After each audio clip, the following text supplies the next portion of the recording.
Déjà, on va faire un petit tour sur la partie processus visuel. Vous savez que depuis donc, le 31 décembre 2020, le composant Adobe Flash a été arrêté et donc on a eu un nouveau processus, un nouvel éditeur de processus visuel qui est sorti et il y a eu quelques retours demandant des améliorations. Donc il y a eu plusieurs améliorations au niveau de cet éditeur, notamment permettant la sélection de plusieurs zones, de faciliter les copier-coller, de mieux aligner les documents. Ce que je vous propose à ce stade, c'est d'aller tout de suite sur la présentation et de lancer un exemple, une illustration de ce processus visuel. Donc à partir d'un processus visuel, on va essayer de l'améliorer. On va aller dans l'éditeur de processus et dans cet éditeur, on voit là, vous voyez cette nouvelle forme.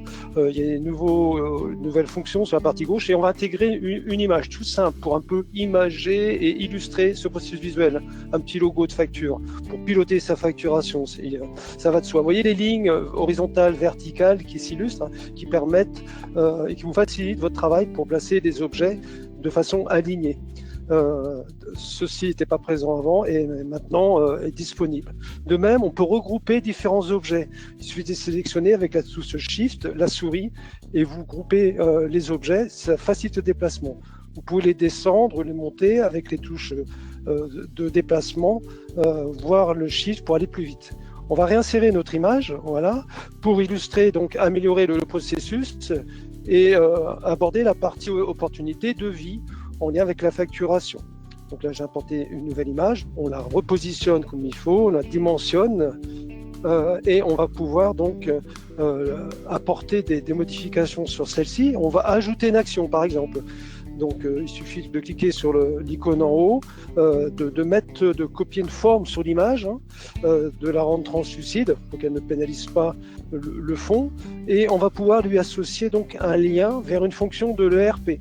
Donc dans le type de lien ERP Link, on va chercher la fonction gestion des devis. Donc on a la liste des fonctions disponibles. Il suffit de sélectionner devis, la fonction gest SQH, et on peut même aller jusqu'à définir la transaction. Donc on va prendre la transaction All pour l'ajouter sur cette partie.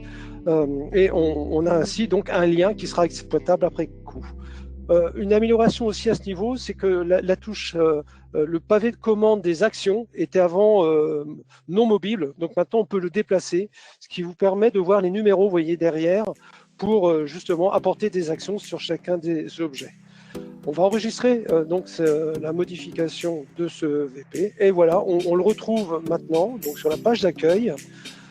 Et on peut cliquer donc sur la gestion des devis. On voit tout de suite que les modifications sont prises en compte et qu'on peut accéder donc à la saisie d'un devis. Je vous rappelle, d'un point de vue général, pensez à aller régulièrement dans le centre d'aide en ligne. Vous avez cet onglet nouveautés qui vous présente les nouveaux livres blancs, mais aussi la release note, notamment la dernière, mais vous pouvez sélectionner sur la partie gauche et vous avez le pavé nouveauté et le pavé amélioration. Il suffit de descendre et vous voyez ici qu'on vous présente l'éditeur de processus visuel, les améliorations, et je vous invite également à cliquer sur le livre blanc et l'aide en ligne qui va vous permettre de prendre plus facilement en main cet éditeur avec les conseils appropriés.